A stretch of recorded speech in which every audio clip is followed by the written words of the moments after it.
welcome back to Panic Butter. This is Tony. I hope you're having a great day today. We got some great ones for you. Strange, creepy, you know the ones you're here for. Some from the past and some from right now. Are you ready? Pull up a chair. Get ready. Some of them, after you watch, you won't be going outside. Here we go.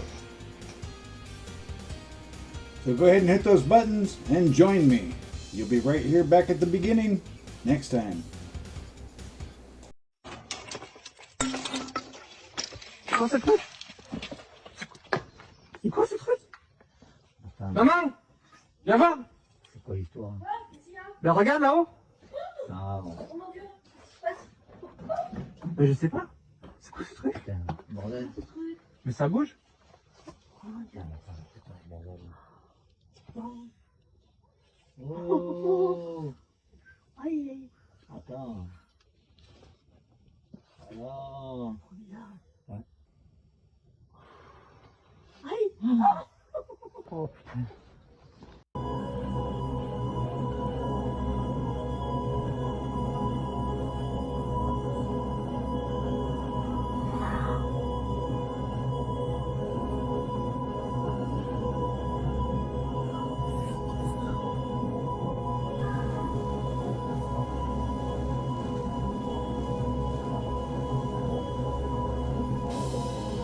Pretty interesting. Have you ever seen anything like that? You go out, you look up, see something like that? Could freak you out. Let's move on. It's gonna get good. Here we go. Up next, just how much do you know about the internet? Yeah. Listen here. This is so wild. So this man called Cliff High developed a software program over 20 years ago that scanned the entire internet and analyzed thematic patterns and language that people were using all over the world to predict the future. Cliff High believed in our individual subconscious intuition, but he also believed in our interconnected consciousness that we all draw from whether we're aware of it or not. So using a technique that he called predictive linguistics, he wrote a program that was able to analyze all the keywords and phrases and thematic patterns and assigned them an emotional value. It then uses a formula to gauge our emotional tensions and write a report on events that will happen in the future. Now, these predictions all came with a precondition that Cliff called temporal markers. And that's kind of like a precursor event, like a trigger event that has to happen before the prediction will come true. So the prediction will not happen until or unless the temporal marker or the trigger event happens first. So what did this program predict? Way back in 2009, this is crazy, honestly. The software program reported of a battle in our skies that got chaotic and out of hand between military jets and UFOs, and also, interestingly, UFOs against other UFOs. And this would mark the beginning of an era where non-human intelligence became a part of our everyday reality. And this was all to take place roughly 39 days after the trigger event happened, so after that temporal marker event. And that temporal marker event was Donald Trump being interviewed by Joe Rogan, which just happened the other day and is already the biggest podcast of all time. But let me explain why this is so wild.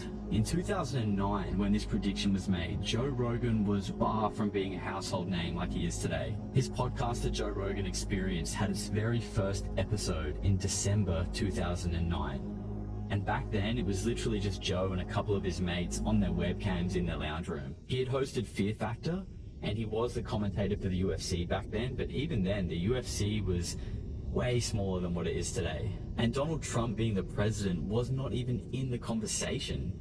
In 2009, he was just a real estate mogul and the guy from The Apprentice. This kind of prediction back then was so far out of left field that it was hardly given any further thought by Cliff himself. And now, in 2024, President Donald Trump has just been on the Joe Rogan Experience, the biggest podcast in the world. And at the same time, we have so many military whistleblowers, Harvard lawyers, Stanford scientists, all coming out and saying UFOs and non-human intelligence are very real, and that we, the public, need to be made aware of this before it's potentially catastrophically forced upon us. The world is so crazy right now. Oh yeah, forced on us just how? Is it already being done like that? You never know. You only speculate and you go with what you see and you hear, usually online. Huh. Pretty creepy. Let's move on. What's up next? A little older, but still intense. Here we go.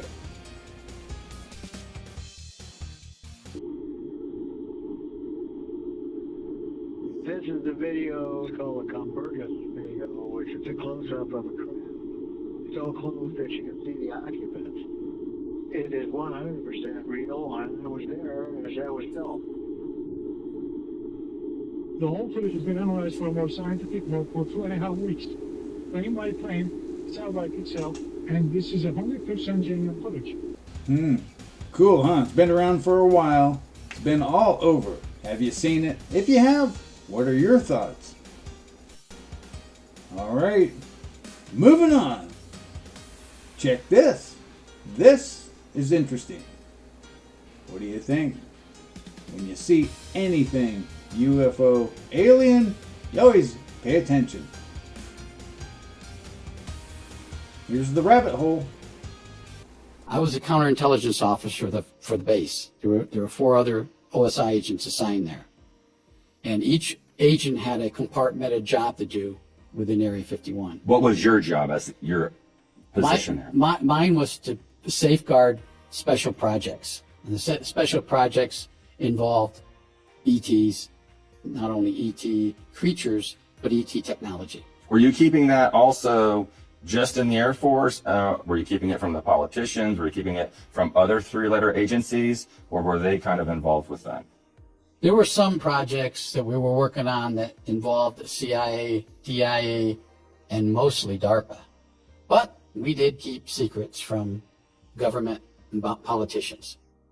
Well, what can you tell us about some of the ETs there or these extraterrestrial beings that you had contact with? There was a project there called Amber Sun, Project Amber Sun, highly classified project that dealt with examining and researching extraterrestrials that the government had captured or found in the desert or at crash sites.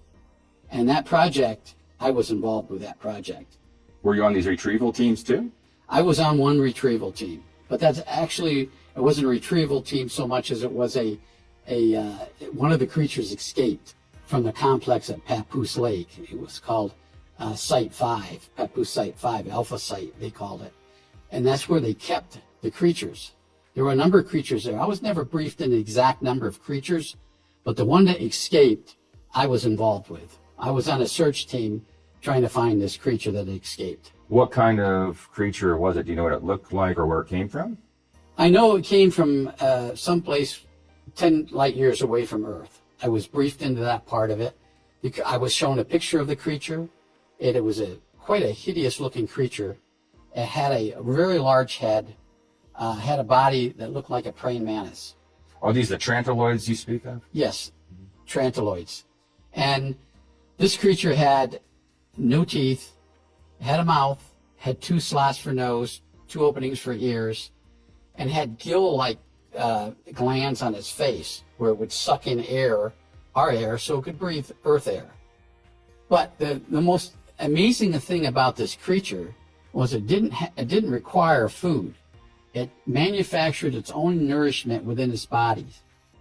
It had 2 sacs on each of its hips, and it would produce from internal organs these golf ball size nodules, and they would be inside the sacs. Mm-hmm. When the creature required a nourishment, it would reach in and take a ball out of this nourishment and place it in its mouth. That's the only nourishment that these creatures needed. It did drink water, but there was no other food that it ate. I've had some experience with beings like this, and we call it chemogenesis, and it's life from chemicals that they produce themselves. So they don't have to have, food like we do and extract, minerals and vitamins from it. It's very interesting. Yeah, that's exactly what this was. They found out later. Oh. Yeah, there's even more. Pictures, too. Here we go. So this creature, and also it was reverse jointed. The knees were behind the legs. It could maneuver in a number of different types of mannerisms. It also had this strange cape that was tucked up behind its head. And when it got scared, or when it wanted to hide, it would pull this cape over its body, totally enclosing its body in this cape. Is this a separate, garment from the body, or is it part of the body? No, it's part of the body. It was an appendage from the body that was curled up behind its head. Not quite sure how it worked, but when it became scared or excited, it would pull it over its head and capitalize its body. The creature had claw-like hands, and it... What color was it? It was a dark gray colored. Had large eyes with several different lids. The texture of its body could change. In wintertime or cold weather, the body would harden. The skin, the texture of the skin, I would call it, would harden. In the summertime, it would lighten. Was it like an exoskeleton like we see on regular beetles today? I'm not sure if I think the skeleton was internal. Mm. I think they had like the some skin, sort of was it internal. a hard skin, or did it look palpable? No, it was hard skin. Very hard skin. Mm-hmm. And what did the feet look like? Clawed type feet. It was clawed, three claws, but there were webs between each paw. How tall was this being? About 6 foot. And Maybe a little what do you bit over think 6 it foot. weighed? Probably weighed 190, 200 pounds. It was very dense. Very dense looking.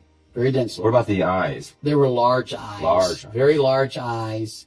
It had a large pupil and had various lids. I think there were 6 different lids it could utilize in its eyes. Did you see it walk or run or jump? I saw it run. I didn't see it walk. They captured it about 80 miles north of Groom Lake in an area called Silver Bow, Nevada, near Reveille Mill Road. It was detained, ironically, by a Nye County Sheriff's deputy and a Nevada game warden. There was also a civilian involved in his capture. He actually trapped the creature with a animal trap. I'm not sure if it was kind of like a bear trap or some kind of animal trap. And they held it until the U.S. military search team and military police got there, and where they could take it into custody.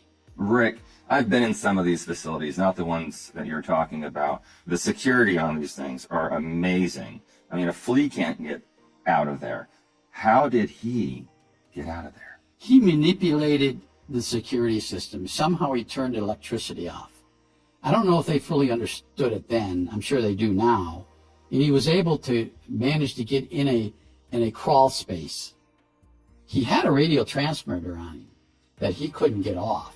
And I think, looking at it, the experts said he didn't know what that radio transmitter was, even though he could manipulate electricity. He got out of that through a vent, and he was able to get out. And he was gone for a good, probably 40 minutes, 45 minutes, I believe it was reported, before they realized he was gone. And then they immediately started searching. U.S. military police and the project search team, the Project Amber Sun search team, they had a special team that had special equipment to track these things. Uh-oh. It gets better. Here it is. Now, there was a civilian that was at the site when this happened. Whatever happened to him? His name was Gus Wainwright. Gus was a trapper. He was a guide, hunting guide. He lived up in the mountains of the Kawish area of Nevada, near Warm Springs. He had been worked in the mines for years. He was out scouting for a hunt, and I believe it was an elk hunt, when he saw the creature. And he was by himself. He tracked that creature by himself for about a day, maybe a little over a day. He said 36 straight hours, but I think later we found out it was a little bit less than that. And he'd set up traps for it. He didn't know what it was. He had no idea what this creature was. He thought it was a mutant animal from all the nuclear tests that were occurring in Nevada test site. And he was convinced that this must have been some kind of a mutant creature. But he actually was the one that trapped it. And when he trapped it, he took pictures. He took a picture. And he got 2 other people to come down because he was going to try to take this thing someplace to maybe sell it. Right. But in the meantime, a Nye County Sheriff's deputy showed up. They were notified of the base that there had been an escaped military person that was going AWOL, a deserter. Right. And so the Nye County Sheriff and I believe some Nevada Highway Patrolmen were searching in that area. The Nye County Sheriff's deputy, his last name was Watson, and he, of course, has since died, but he showed up.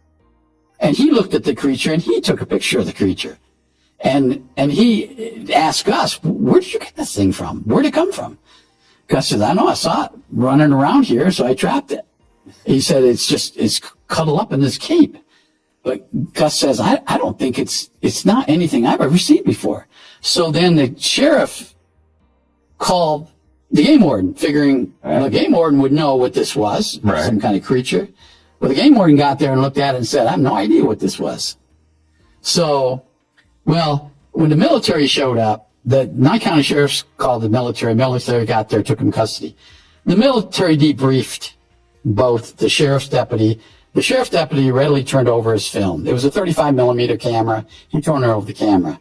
Gus was a little more reluctant to turn it over. Now, Gus was a civilian, and the military police had no jurisdiction over him. But the Nye County Sheriff's deputy convinced Gus, you better turn it over because the federal agent's going to come and get it one way or another. Mm-hmm. So he did, but he didn't turn over all of it. He kept one. And that picture was at the Warm Spring Bar and Grill on the wall at the Warm Springs Bar and Grill right up until the day that bar and grill closed in the early and probably in the middle 80s. Gus told this story a number of times. He told it to television people. He's been on some specials. I think George Knapp interviewed him once. But he had a story that nobody believed because the picture that he posted on the wall at the Warm Springs Bar and Grill, somebody else took it. So he could never go back and get that. And then, of course, at some time, Gus died, so that's... You probably didn't have copies of it back then. He didn't have copies of it back then. Right. So that was the story of Gus Wainwright. Wow. That was pretty deep, huh? Do you believe it? Is it real? Was it real? That is always the question. You know, then you just sit back and you relax, or you go to sleep.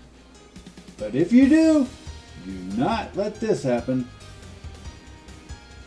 Here we go.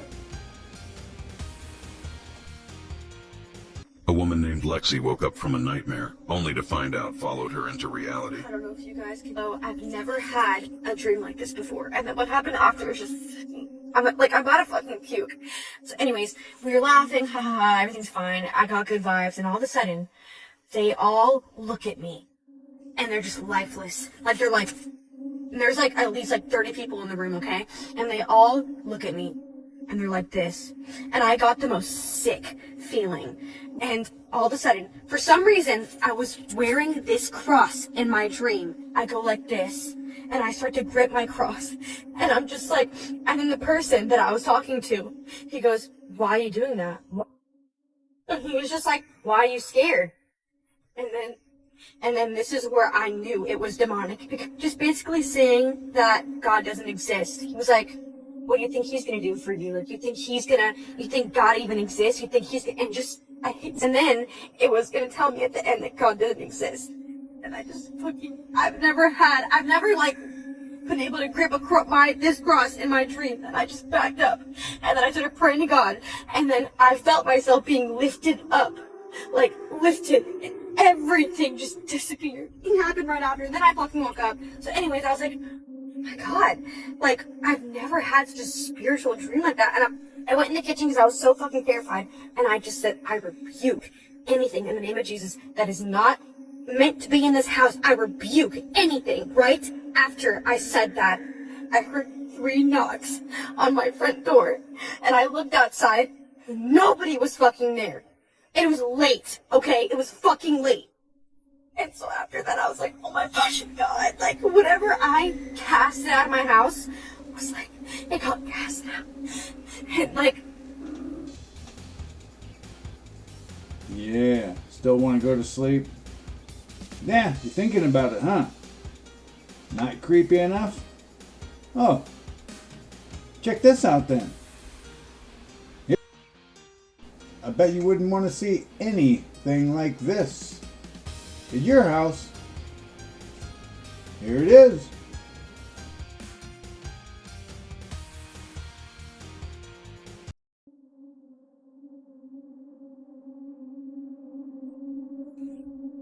You're coming with me, boy.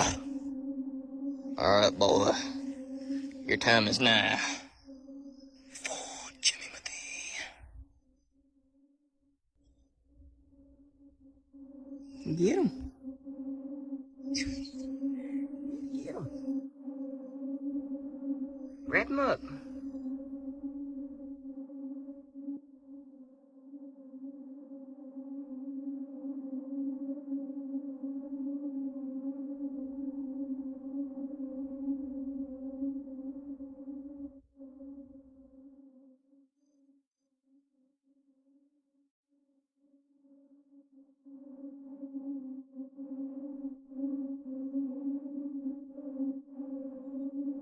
Jimmy Mathy, I'm gonna have to critique you on your web. Right now, it's looking pretty rough.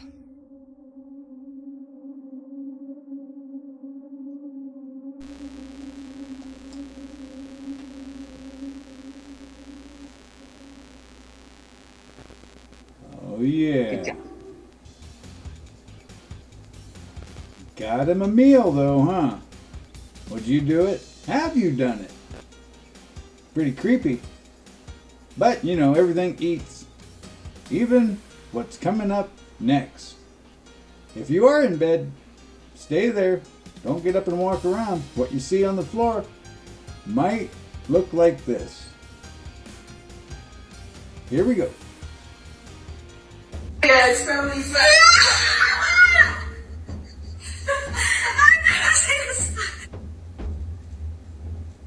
Oh yeah. How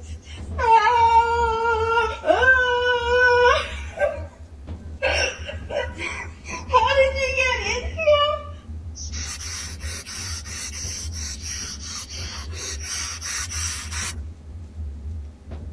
Oh God! Oh, hello.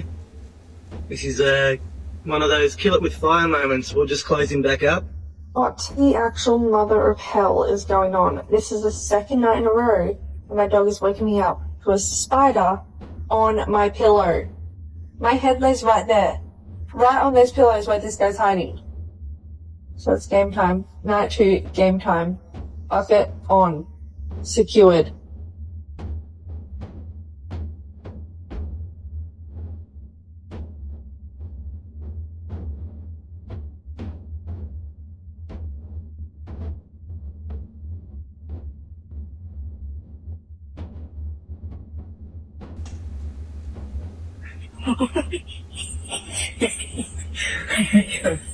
Oh yeah. Don't want to find any of that in your house, do you? Not me either. Pretty creepy. Ah, some of them are pretty cool though. But everything looks different. Let's move on. Here we go. We out here doing gang shit.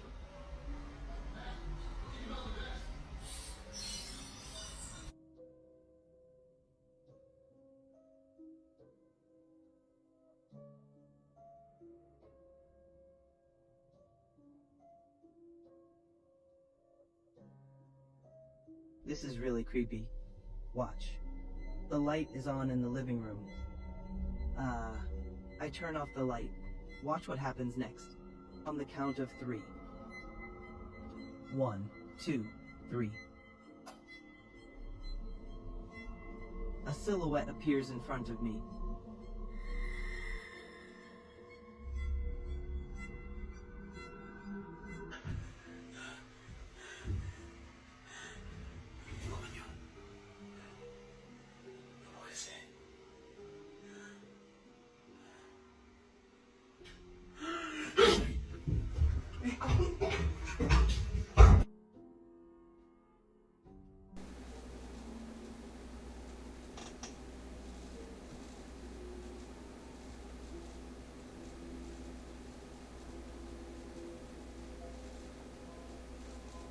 There you go. Ghosts, wind, or something else. A lot of strange stuff happens even at Walmart. More funny things happen than strange, though, I think. Let's move on. Here we go. Back to creeping around in the woods. Oh yeah. Always interesting.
Yeah, buddy. Other than humongously huge, was it real? What do you think? Get somebody that big moving around and that well in something suits? You never know. The next one, though, that's even stranger. Check this out. Here we go.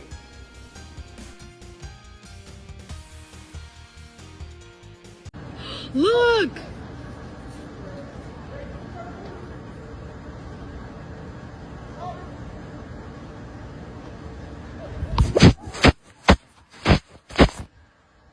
You need to get the boys!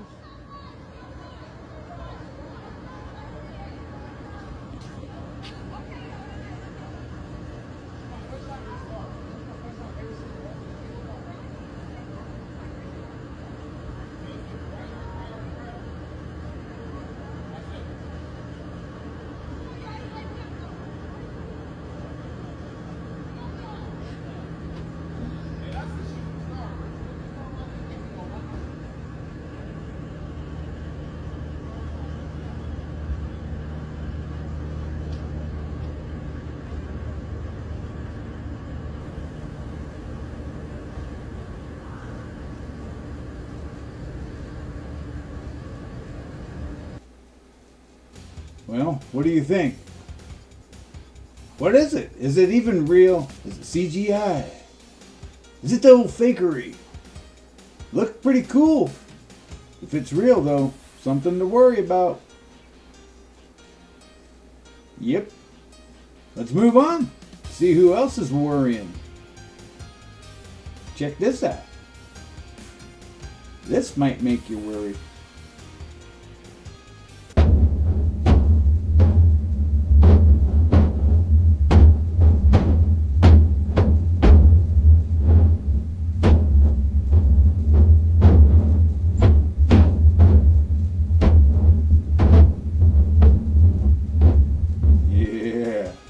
Should you do?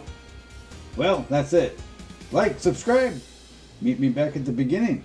That's what you should do. Go to sleep. Good night.